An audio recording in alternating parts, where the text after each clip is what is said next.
బంగారు పండ్లు అనేటువంటి అనుదిన వర్తమాన కార్యక్రమం చూస్తున్న మీ అందరికీ ప్రభువైన యేసుక్రీస్తు వారి శ్రేష్టమైన నామంలో వందనాలు తెలియజేసుకుంటున్నాను. ఈరోజు మన ధ్యాన అంశము ఆదికాండము 24వ అధ్యాయము 15వ వచనం. అతని తండ్రి అయిన అబ్రహాము దినములలో అతని తండ్రి దాసులు త్రవ్విన బావులన్నిటినీ ఫిలిష్తీయులు మన్ను పోసి పూడ్చివేసిరి. ఇక్కడ ఇస్సాకు గురించినటువంటి రాయబడినటువంటి మాటలో అతని తండ్రి అంటే అబ్రహాము ఈ స్థలంలో ఉన్నటువంటి దినాలలో అక్కడ చాలా బావులను ఆయన త్రవ్వించారు. త్రవ్వించిన తర్వాత అక్కడ ఉన్నటువంటి ఫిలిష్తీయులు ఏం చేశారంటే ఆ బావులన్నిటినీ కూడా మన్ను పోసి పూడ్చివేశారన్నమాట. అబ్రహాము దినములలో ఉన్నటువంటి కరువు కాక మరలా వేరే కరువు వచ్చినటువంటి దినాలలో గెరారు దగ్గరికి ఈ యొక్క ఇస్సాకు వచ్చినప్పుడు ఆ ప్రాంతంలో ఆయన నివాసం ఉండి క్రమక్రమముగా అభివృద్ధి చెందుతూ ఉన్నప్పుడు అబ్రహాము గారు త్రవ్వించినటువంటి ఆ బావులను మరలా తిరిగి త్రవ్వించడానికి ఇస్సాకు ట్రై చేస్తూ ఉన్నాడు. 18వ వచనం చూడండి. అప్పుడు తన తండ్రి అయిన అబ్రహాము దినములలో త్రవ్విన నీళ్ల బావులు ఇస్సాకు తిరిగి త్రవ్వించెను అనే మాట ఉంది అక్కడ మనకి. ఏలయనగా అబ్రహాము మృతి పొందిన తరువాత ఫిలిష్తీయులు వాటిని పూడ్చివేసిరి. అతడు తన తండ్రి వాటికి పెట్టిన పేర్లు చెప్పున తిరిగి వాటికి పేర్లు పెట్టెను అనేటువంటి మాట రాయబడి ఉంది. అక్కడ ఉన్నటువంటి ఫిలిష్తీయులు ఏం చేశారంటే అబ్రహాము త్రవ్వించి ఆ బావులన్నిటికీ కూడా మరలా పేర్లు పెట్టాడంట అబ్రహాము. అయితే అక్కడ బావులే లేవు అన్నట్లుగా వాళ్ళు మన్ను పోసి ఆ బావులను పూడ్చివేసినప్పుడు మరలా గెరారు ప్రాంతానికి ఇస్సాకు వచ్చి అక్కడ విత్తనాలు వేసి అక్కడ క్రమక్రమముగా అభివృద్ధి చెందిన తరువాత మరలా ఇస్సాకు తన తండ్రి త్రవ్వించిన బావులను ఏవైతే మట్టితో పూడ్చివేయబడ్డాయో ఆ బావులను మరలా తిరిగి త్రవ్వించి వాటికి తన తండ్రి ఏం పేర్లు పెట్టారో మరలా అవే పేర్లు పెట్టాడు అని రాయబడి ఉంది. ఆయన బావులను త్రవ్వించినప్పుడు జలలు గల ఊటలు బయటికి వచ్చాయట. హల్లెలూయా. ఇది మనకి ఆత్మీయ సాదృశ్యంలో మనం తీసుకున్నప్పుడు పేతురు రాసిన పత్రిక 2వ పేతురులో 2వ అధ్యాయము 17వ వచనంలో కొందరు నీరు లేని బావులుగా ఉన్నారు అనేటువంటి మాట చూస్తాం మనం అక్కడ. అంటే ఈ బావులు దేనికి సాదృశ్యంగా ఉన్నాయి? ఇస్సాకు ఎవరికి సాదృశ్యంగా ఉన్నాడు? మనం ఇక్కడ ఆలోచన చేసినప్పుడు ఆత్మీయ స్థితి గురించి మనం ఆలోచన చేసినప్పుడు మన జీవితంలో మొదటగా యేసుక్రీస్తు ప్రభువారిని స్వంత రక్షకుడుగా మనం అంగీకరించిన తరువాత అంటే చాలామంది పుట్టు క్రైస్తవులు కూడా ఉంటారు. వాళ్ళు కూడా ఒకానొక దినాన మారు మనసు పొంది సొంతంగా రక్షణ అనుభవం పొందుకున్న తరువాత మనం చాలా ఫలభరితముగాను నీటి ఓటలుగాను మన కడుపులో నుంచి జీవజల నదులు ప్రవహిస్తాయని చెప్పినటువంటి లేఖనం ఆధారంగా మనం కూడా అలాగే తయారవుతాం. అధికంగా దేవునిలో ఆనందించడం, ఆశీర్వదింపబడ్డం, దేవుణ్ణి ఆరాధించడం, మనము జలలు గల ఓటలుగానే ఉంటాం. కొన్ని రోజుల తరువాత ఎవరో వచ్చి మన యొక్క ఓటలన్నిటినీ లేదంటే ఆ బావులన్నిటినీ పూడ్చివేసినట్లుగా మనం చాలా డ్రై అయిపోతూ ఉంటాం. అనేక సందర్భాల్లో మనలో నుంచి ఇంకా ఏ నీటి ఓటలు ఊరట్లేదు అనిపిస్తూ ఉంటుంది. ఫిలిష్తీయులు శరీర సంబంధమైనటువంటి మనుష్యులు. ఫిలిష్తీయులు అనగానే శరీరేచ్ఛలకు సంబంధించినటువంటి మనుషులుగా మనం తీసుకోవచ్చు. అయితే ఈ లోకము అనేటువంటి విషయం కూడా మనం తీసుకోవచ్చు. శరీరానుసారమైన మనస్సును కూడా తీసుకోవచ్చు. ఫిలిష్తీయులు దానికి సాదృశ్యంగా ఉన్నారు. ఇప్పుడు ఈ జలలు గల ఊటలు మన జీవితంలో మరలా ఊరాలంటే ఖచ్చితంగా ఇస్సాకు రావాల్సిన అవసరత ఉంది. ఇక్కడ మనం ఇస్సాకుని పరిశుద్ధాత్మకు సాదృశ్యంగా తీసుకోవాలి. ఎందుకంటే మన జీవితంలో ఏది ఆత్మీయముగా ఒకప్పుడు ఒక వెలుగు వెలిగి ఒకప్పుడు చాలా బలమైన ప్రార్థనలు చేసి ఒకప్పుడు చాలా వాక్య ధ్యానము చేసి ఒకప్పుడు ఇంకా దేవుని యొక్క చింతనతోనే మనము బ్రతుకుతూ మాట్లాడితే దేవుడు అనిన వారు చాలామంది నిర్జీవంగాను డ్రైగాను అయిపోతూ ఉంటారు. ఇప్పుడు కాదు కానీ 10 సంవత్సరాల క్రితం నేను ఎవరైనా పెద్దవాళ్ళతో మాట్లాడుతూ ఉన్నప్పుడు వాళ్ళు ఏం చెప్పేవారంటే చిన్నప్పుడు అసలు సండే స్కూల్ నేనే నడిపించేదాన్నండి. సండే స్కూల్లో ఎన్నో పాఠాలు చెప్పేదాన్నండి, చాలా పాటలు నేర్పించేదాన్నండి, ఇంత యాక్టివ్గా ఉండేదాన్నండి. చిన్నప్పుడు మా భక్తి చాలా బాగుండేది, నేనే కార్పెట్లు వేసేదాన్నండి. చిన్నప్పుడు ఎంతో సువార్త చెప్పానండి, అంత చిన్నతనంలోనే ఇంతమందిని రక్షించానండి. ఇలాంటివి చెప్తూ ఉంటారు. మరి ఇప్పుడు అని నేను అడిగినప్పుడు పెద్దవాళ్ళం అయిపోయాం, ఇంకా అంతలా యాక్టివ్గా చేయలేము, రాలేము మందిరానికి, ఇంట్లో నుంచే ఫాలో అయిపోతున్నాం. లేదు అనంటే అలాగా ఇంట్లోనే చదువుకుంటూ ఉంటామండి. ఇప్పుడున్నన్ని ప్రార్థనలు మాకు ఆ రోజుల్లో ఏమీ లేవు, ఇంట్లో అప్పుడు ఎలా ఉన్నామో ఇప్పుడు అలాగే ఉంటాం అంటూ ఉంటారు. అప్పుడు వారిని కదిపినప్పుడు మనకి తెలుస్తుంది వాళ్ళు నిర్జీవంగా ఉన్నట్లు. వాళ్ళు మూత వేయబడిన బావుల వలె ఉన్నట్లు, మట్టితో పూడ్చిన బావుల వలె ఉన్నట్లు మనకు కనిపిస్తుంది, కానీ వారికి తెలియదు ఆ విషయం.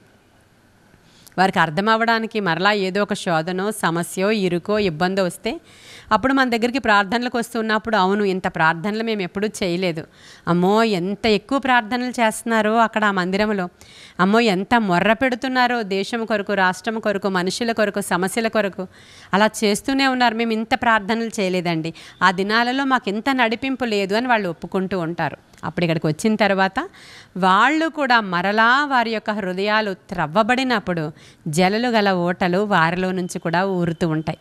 ఇక్కడ జరిగింది అదేనండి. ఇస్సాకు వచ్చి మరలా ఏం చేస్తున్నాడు, తండ్రి త్రవ్వించినటువంటి, ఫిలిష్తీలు పూడ్చి పెట్టేసినటువంటి, అసలు ఇంకా నిర్జీవం అయిపోయినటువంటి, నీరు లేని బావులులాగా అయిపోయినటువంటి దానిని ఇస్సాకు ఎలా వచ్చి మరలా త్రవ్వించి మరలా అదే పేరులు పెట్టాడో, అలాగే మనం కూడా మన జీవితంలో ఈ ఫిలిష్తీలు పూడ్చివేసినటువంటి బావులను త్రవ్వుకోవలసిన అవసరత ఉంది. మరలా నూతన సంవత్సరంలో మొదటి నెలలో కదా మీరు వింటున్నారు ఇవన్నీ.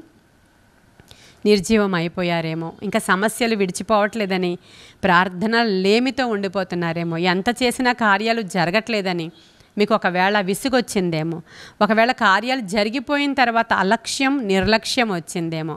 వివాహం కోసం ఎంతో ప్రార్థన చేస్తారు, వివాహం అయిపోయిన తర్వాత భర్త రానివ్వట్లేదండి, అస్సలు కుదరట్లేదండి, వేరే జాబ్లో జాయిన్ అయ్యానండి, అత్తగారు పంపించలేదండి, ఈ సాకులన్నీ చెప్తూ నువ్వు పూడ్చివేయబడ్డావేమో. మరలా ఉద్యోగం వచ్చిన తర్వాత ఖాళీ ఉండట్లేదండి, అసలు మాకు సమయం లేదండి. ఉద్యోగం కోసం ఎన్ని రోజులు ఏడ్చుకొని ఇక్కడికి వచ్చి ప్రార్థించిన వాళ్ళు ఉంటారు, ఉద్యోగం వచ్చాక మరలా కనపడరు వాళ్ళు.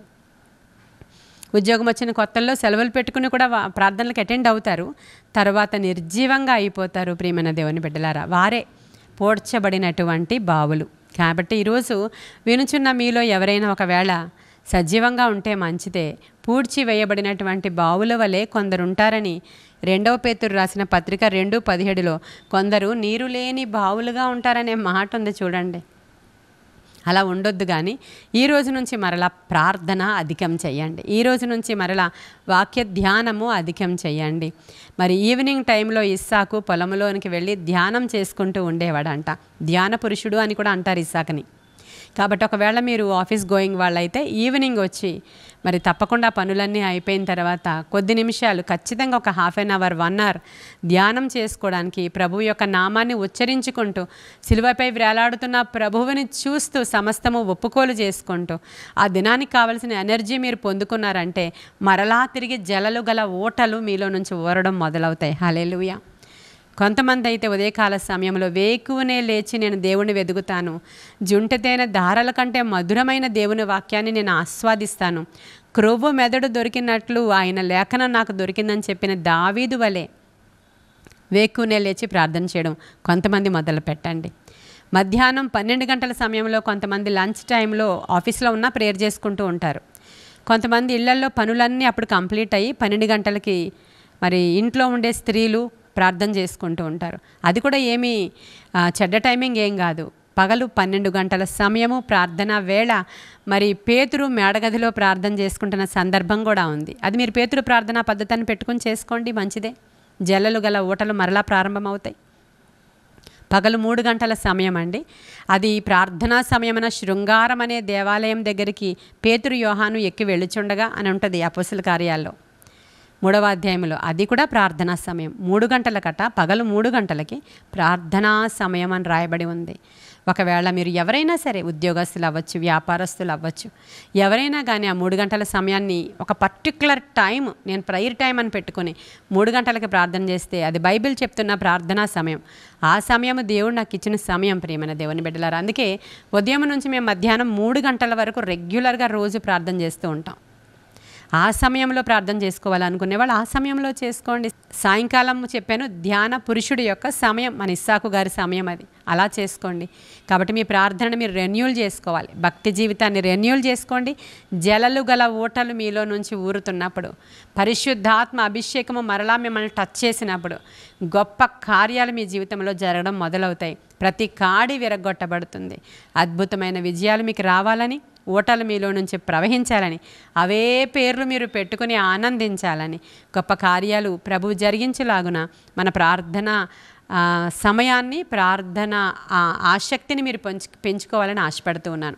ఇటు కార్యాలు దేవుడు మీ జీవితంలో చేయాలని కొన్ని మాటలు దేవుడు మన వెనికిడిలో దీవించునుగాక. ఆమెన్. ప్రార్థన చేసుకుందాం. మహాపరిశుద్ధుడైన తండ్రి, మహోన్నతుడైన దేవా, నీకు వందనాలయ్య.